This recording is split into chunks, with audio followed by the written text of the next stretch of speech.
في ناس تتصل بيك وأول ما ترد عليها تبدأ في الكلام عن طلبها أو مشكلتها أو حتى سؤالها عن الحاجة اللي هي عايزاها، مش بتكلف خاطرها، حتى تقولك ازيك عامل ايه، أو حتى تهتم تطمن على أخبارك.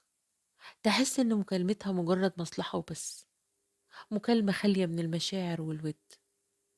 على فكرة، لما تبدأ مكالمتك بمشاعر الود مع اللي انت بتكلمه وبعدها تقول له مشكلتك أو حتى تحكي له عن شيء يخصك، هتجهزه نفسيا إنه يسمعك وهو مرتاح، وهيكون وقتها عنده استعداد يفضل يتكلم معاك ويسمع مشاكلك بالساعات.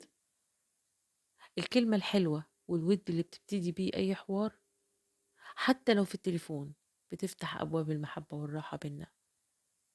لما تطلب حد، حتى لو انت متضايق وعايز تتكلم معاه في مشكلة، ابدأ كلامك معاه بالسؤال عن أحواله، حسسه إنك طالبه لأن في بينكم ود وسؤال وصلة.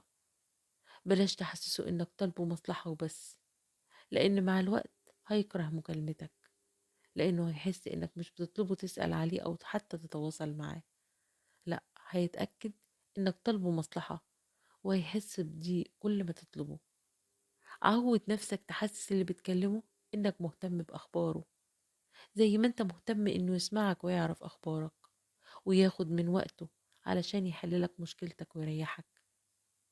اعرف إنك لو مكانه هتتضايق وهتحس بنفس مشاعره، وعلشان كده تعامل كما تحب أن تعامل.